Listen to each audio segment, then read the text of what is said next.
Hi guys, welcome back. আজকে এই ভিডিওতে আমি আপনাদের সাথে কথা বলবো যে কিভাবে আপনি নেভিগেশন মেনু কিভাবে ক্রিয়েট করা লাগে।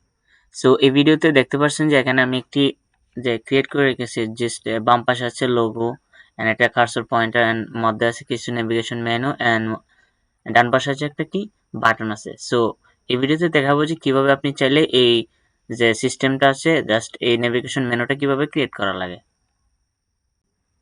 নেভিগেশন মেনু ক্রিয়েট করার জন্য জাস্ট আমি ভিএস কোডটি ওপেন করে নিচ্ছি। সো এখানে দেখতে পাচ্ছেন যে এখানে ফাইল আছে, জাস্ট ওপেন ফোল্ডার। সো আমি ওপেন ফোল্ডার চাইলে ক্লিক করে একটি ফোল্ডার ক্রিয়েট করে নিতে পারেন, অথবা আপনি চাইলে আপনার ডেস্কটপ থেকে এখানে জাস্ট দেখতে পাচ্ছেন যে ডেস্কটপ থেকে একটি ফোল্ডার ক্রিয়েট করে আপনি জাস্ট কাজ করতে পারেন। আমি জাস্ট একটি ফোল্ডার ক্রিয়েট করে নিচ্ছি, জাস্ট নেভিগেশন মেনু লেখার পরে এন্টার প্রেস করব। জাস্ট এই ফোল্ডারকে আপনি ড্র্যাগ এন্ড ড্রপ করে নিতে পারেন, অথবা আপনি জাস্ট ওপেন ফোল্ডারে ক্লিক করে এন্ড দেন এখান থেকে জাস্ট নেভিগেশন মেনু এই জাস্ট ফোল্ডারটাকে সিলেক্ট করে নেবেন। দেখতে পাচ্ছেন ফোল্ডারটি চলে আসছে। সো এখানে দেখতে পাচ্ছেন এখানে যে নিউ ফাইল, আপনি জাস্ট ফাইলে ক্লিক করে আমি জাস্ট ফাইল ক্রিয়েট করে নিয়েছি index.html and then enter press করে ফাইল ক্রিয়েট, এবং আরেকটি ফাইল ক্রিয়েট করে নিই style.css। সো আমি দুইটি ফাইল ক্রিয়েট করে নিয়েছি এন্ড যেহেতু ব্রাউজার আছে দেখতে পাচ্ছেন এখানে, সো ব্রাউজার থেকে দেখতে পাচ্ছেন এখানে আমি ফাইলগুলো নিয়ে আসছি। অথবা আপনি চাইলে এখান থেকে সর্বপ্রথম আপনি জাস্ট যে শিফট প্রেস করে এখানে জাস্ট ওয়ানে ক্লিক করে আপনি জাস্ট যে এক্সক্লেমেশন সাইনটা আছে দেন ট্যাব প্রেস করবেন, আপনার HTML ডকুমেন্টে চলে আসবে। সো এখান থেকে আমি জাস্ট টাইটেলে চেঞ্জ করে দিই, আমি টাইটেলে দিয়ে দিই যে navigation menu and control save করবেন। সেভ করার পর আপনি যদি রাইট ক্লিক করে দেখতে পাচ্ছেন যে open with live server, just open with live server click করলে আপনার জিনিসটা ওপেন হয়ে যাবে। দেখতে পাচ্ছেন এখানে চলে আসছে, আমি open with live server, so এখানে চলে আসছে। So here I am. So এখান থেকে জাস্ট আমি এন্টার প্রেস করে আমি জাস্ট একটি, যেহেতু আমরা হেডার সেকশনে কাজ করব, হেডার সেকশনে কাজ করার জন্য জাস্ট আপনি লিখবেন যে হেডিং। সো হেডার ট্যাগ দিয়ে এখানে জাস্ট আপনি সর্বপ্রথম আপনি লোগো নেবেন। সো লোগোর জন্য আপনি কি করবেন, জাস্ট পি ট্যাগ নিয়ে এন্ড লোগোটি ক্লাস দিবেন, জাস্ট যেহেতু লোগো এন্ড এর ভিতরে লিখে দিবেন যে লোগো, লিখে দিয়ে এর নিচে দিবেন যে কিছু ইউএল নিতেছি, আমি জাস্ট ইউএল লিখে এন্ড কিছু একটা ক্লাস দিয়ে দেই, জাস্ট যে link list item and tab press করে এখানে লিখলাম যে এলআই। লেখার পর আমি লিখলাম যে হোম। আপনি জাস্ট এলআই লিখে জাস্ট ট্যাব প্রেস করে এখানে জাস্ট লিংকটা দিয়ে দিবেন, লেখেন যে home home and control C দিয়ে কপি করে জাস্ট পেস্ট করে দিবেন। এন্ড চারটা আমি নিতেছি, জাস্ট এখানে লিখবেন যে about us, about and contact and এর নিচে নেবেন সার্ভিস কন্ট্রোল সেভ দিবেন। দেওয়ার পরে দেখতে পাচ্ছেন এখানে চলে আসছে। এন্ড আরেকটা নেবেন যে ইউএল এর নিচে নেবেন যে একটা বাটন নেবেন, আমি বাটন নিতেছি, বাটন লিখে ট্যাব প্রেস করে এখানে জাস্ট আমি দিয়ে দিব যে click here. So click here লিখে আমি জাস্ট এটা দিয়ে দিই, সিটা বড়তে দিয়ে দিই এন্ড এর ভিতরে আমি একটা ক্লাস নেবেন যে BTN এন্ড কন্ট্রোল সেভ করলে আপনি দেখতে পাচ্ছেন যে এখানে জিনিসটা চলে আসছে। সো আমি জাস্ট এটা মিনিমাইজ, দেখতে পাচ্ছেন এটা চলে আসছে। সো এখন আমি আমার HTML কোডগুলো সবগুলো লিখে নিয়েছি, এখন জাস্ট আমি CSS স্টাইল করবো। সো স্টাইল করার জন্য অবশ্যই আমি CSS ফাইল ক্রিয়েট করে নিয়েছি। তো CSS ফাইল ক্রিয়েট করার পরে আপনি জাস্ট এটা থেকে আগে লিঙ্কটা করে নেবেন, জাস্ট CSS ফাইলের লিঙ্কটা লিখবেন যে style.css হেডার সেকশনের ভিতরে এন্ড কন্ট্রোল সেভ। CSS ফাইলের ভিতরে আসার পরে আপনার সর্বপ্রথম কাজ হচ্ছে আপনি যদি স্টার সাইন ব্যবহার করেন এন্ড দেন কার্লি ব্রেসেসের ভিতরে লেখেন যে বাই ডিফল্ট মার্জিন এবং প্যাডিংটা দেখতে পাচ্ছেন এখানে কিছু গ্যাপ চলে আসছে, আপনি এখানে লিখবেন যে মার্জিন 0 এন্ড প্যাডিং 0 লেখলে আপনি যদি কন্ট্রোল সেভ করেন দেখতে পারেন যে এটা বাম পাশে লেফট সাইডে লেগে গেছে। এন্ড জাস্ট আপনি দিয়ে দিবেন যে font family sans serif and box sizing border box sizing border box and then আপনি জাস্ট কন্ট্রোল সেভ করবেন। সো এটার ব্যাকগ্রাউন্ড একটি কালার দিয়ে দেন, ব্যাকগ্রাউন্ড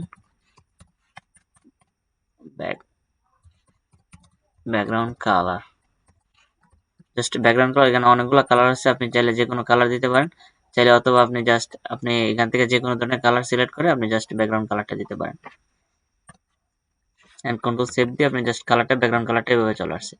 সো দেখতে পাচ্ছেন আপনার যে আপনি চাইলে এই কালারটা ব্যবহার করতে পারেন। সো এখন কথা হচ্ছে যে আমরা যে কাজটা করবো এখন, জাস্ট আমরা যে হেডার সেকশনের যে কাজটা দেখতে পাচ্ছেন, হেডার সেকশনের যে কাজটা, এটা জাস্ট আমি লিখি যে হেডার। সো হেডার লেখার পরে আমি জাস্ট লিখলাম যে ডিসপ্লে ফ্লেক্স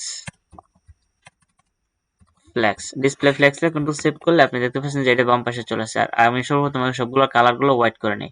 এর জন্য আমি নিচে দিয়ে দিই যে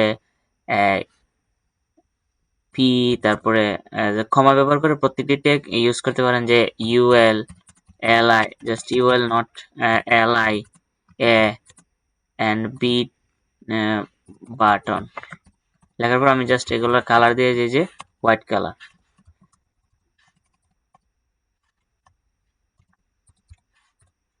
আমি যদি কন্ট্রোল সেভ করি আপনি দেখতে পাবেন সবগুলো কালারটা হোয়াইট কালার চলে আসছে। এন্ড এখানে আমি যে টেক্সট ডেকোরেশনটা নান করে দিই, টেক্সট ডেকোরেশন নান। সো নান করে দেওয়ার পরে আপনি জাস্ট দেখতে পাচ্ছেন রিলোড করা লাগবে না। এখানে দেখছেন ডিসপ্লে ফ্লেক্স লাগছেন, আর এখানে লিখবেন যে জাস্টিফাই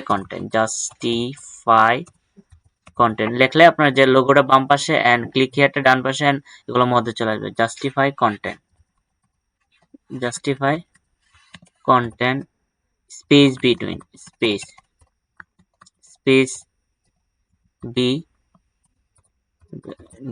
স্পেস বিটুইন এরপরে জাস্ট কন্ট্রোল সেভ করবেন, দেখতে পাচ্ছেন এটা চলে আসছে।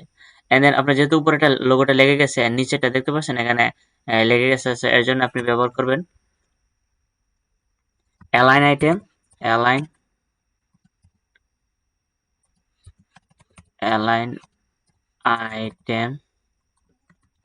সেন্টার। অ্যালাইন সেন্টার ব্যবহার করে প্রত্যেকটা সেন্টারে চলে আসছে। তো আমরা সর্বপ্রথম কাজ করব যে লোগোটাকে নিয়ে। সো লোগো ট্যাগটার জন্য আমি পি এর ভিতরে আমি জাস্ট লোগো ব্যবহার করছি। সো লোগো ব্যবহার করে আমি জাস্ট এখান থেকে একটা ফন্ট সাইজটা বাড়িয়ে দিই। সো ফন্ট সাইজ দিয়ে দিই 40 পিক্সেল, 40 পিক্সেল দিলে এটা জাস্ট একটু বড় দেখাবে। এন্ড জাস্ট এটার মার্জিন পেডিং দিয়ে দিই, জাস্ট এটার পেডিং দিয়ে যাই, উপর নিচে দিয়ে যে 10 পিক্সেল এন্ড ডানে বামে just 20 pixel. Send control save করলে দেখতে পাচ্ছেন পেডিংটা চলে আসছে। এন্ড দেখতে পাচ্ছেন এটা লেটার স্পেসিংটা দিতে জাস্ট একটু গ্যাপ দেখা যাবে। সো গ্যাপ দেখা গেলে জিনিসটা বিউটিফুল হবে, অনেক সুন্দর লাগবে। যে letter spacing so letter spacing দিবেন জাস্ট আমি 5 পিক্সেল দিলাম। এন্ড দেন এটা দেখতে পাচ্ছেন আমি যদি কার্সরটা নেই, এটা কার্সরটা পয়েন্টার হচ্ছে না। জাস্ট আপনি যেখানে এলআই এ গুলোতে যেহেতু অলরেডি যে ডিফল্ট ভাবে অ্যাঙ্কর ট্যাগস গুলোতে কার্সরগুলো দেখতে পাচ্ছেন হাতের যে এরো চিহ্নটা আছে, চিহ্নটা চলে আসছে, কিন্তু এটাতে আসছে না। এর জন্য ব্যবহার করতে হবে কার্সর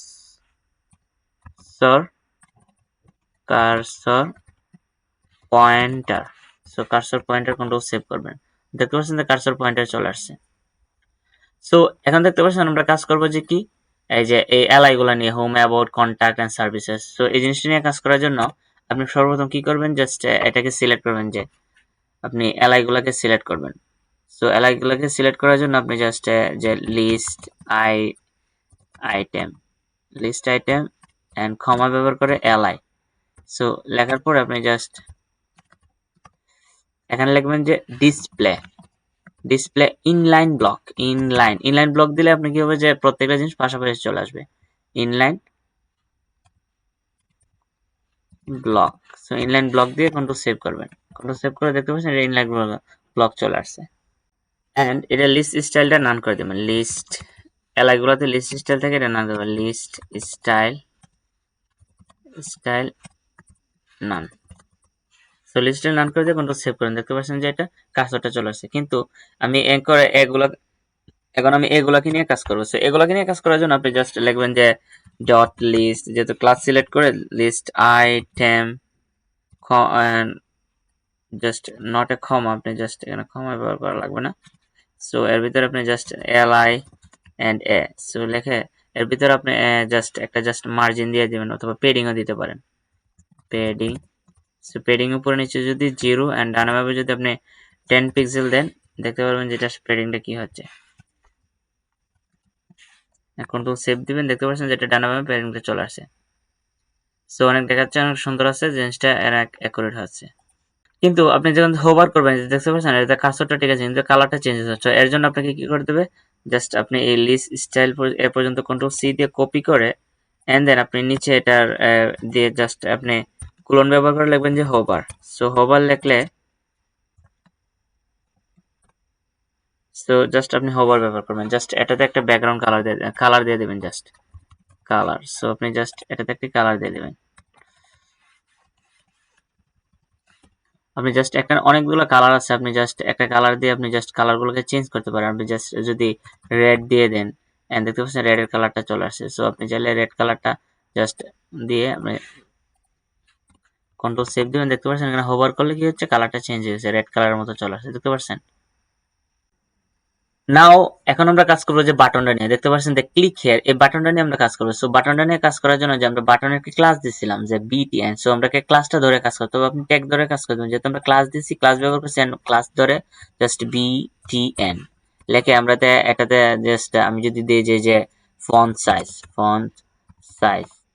দিয়ে যে জাস্ট 20 পিক্সেল, আমি যদি 20 পিক্সেল দিই এন্ড কন্ট্রোল সেভ করি, আপনি দেখতে পাচ্ছেন যেটা অনেকটা বড় হয়ে গেছে। এন্ড জাস্ট আমি যে পেডিং উপর নিচে 10 পিক্সেল এন্ড ডানে বামে জাস্ট পেডিং 10 পিক্সেল এন্ড ডানে বামে 20 পিক্সেল। সো দিলে কন্ট্রোল সেভ করলে আপনি জাস্ট পেডিংটা দিলে অনেক বাটনটা ধরে আছে। এন্ড আমি মার্জিন রাইট এটা সাইডে লেগে গেছে, এর জন্য আমি জাস্ট মার্জিন রাইট জাস্ট আমি 20 পিক্সেল দিয়ে দিই, দেখতে পাচ্ছেন যে এটা মার্জিন থেকে 20 পিক্সেল চলে আসে। এন্ড আমি এটার ব্যাকগ্রাউন্ড একটি কালার দিয়ে দিই, background colour. So background colour আপনি চাইলে যে কোনো ধরনের কালার ব্যবহার করতে পারেন। আমি জাস্ট এখান থেকে যেহেতু বিএস কোডের কিছু ফ্যাসিলিটি আছে, আপনি চাইলে ব্যাকগ্রাউন্ড কালারটা এখান থেকে জাস্ট আপনি কালারটা দিতে পারেন, জাস্ট এই কালারটা দিতে পারেন। এন্ড দেন এখান থেকে জাস্ট কন্ট্রোল সেভ করুন, দেখতে পাচ্ছেন ব্যাকগ্রাউন্ড কালারটা চলে আসছে।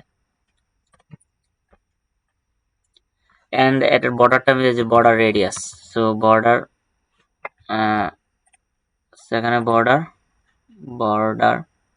রেডিয়াস, সো বর্ডার রেডিয়াস দিয়ে যে 10 পিক্সেল। সো 10 পিক্সেল দিলে বর্ডারটা অনেক সুন্দর দেখাবে। সো এখানে এটা দেখতে পাচ্ছেন এটা কালারটা কিন্তু আমি যদি হোভার করি, জাস্ট এটাতে হোভার করলে দেখতে পাচ্ছেন যে রেড কালার হচ্ছে, জাস্ট আপনি রেড কালার হচ্ছে। এটা থেকে হোভার করলে কোনো কিছু কালার পরিবর্তন হচ্ছে। আপনি চাইলে এটাকে কালার পরিবর্তন করার জন্য আমি জাস্ট যে BTN বাটনটা আছে এন্ড দেন এটাতে হোভার করবেন, যেহেতু আমরা হোভার করলে কালারটা চেঞ্জ হচ্ছে। হোভার করলে আপনি জাস্ট লিখবেন যে ব্যাকগ্রাউন্ড কালার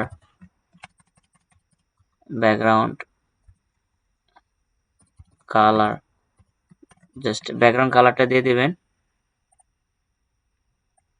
উপরে যে কালারটা আছে এটা জাস্ট কপি করে এখান থেকে জাস্ট পেস্ট করে দেখতে পারবেন যে এটার পরিবর্তনটা জাস্ট উপরে একটু ঘন কালার ভাবে দিয়ে দিতে পারেন।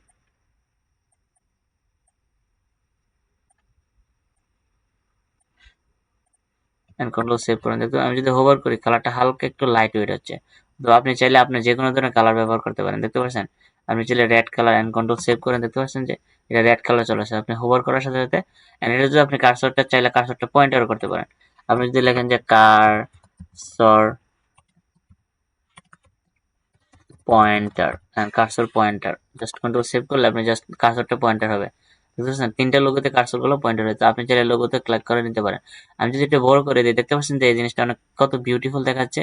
সো আপনি চাইলে যদি আপনি যদি দেখে দেখে এই জিনিসটা প্র্যাকটিস করেন, অবশ্যই আপনি চাইলে আপনার logo and about contact and click here, দেখতে পাচ্ছেন বাটন, আপনি চাইলে নেভিগেশন মেনুগুলো ক্রিয়েট করতে পারেন। সো এই ভিডিওটি এতটুকু, জাস্ট দেখা হচ্ছে পরবর্তী নেক্সট ভিডিওতে। Best of luck.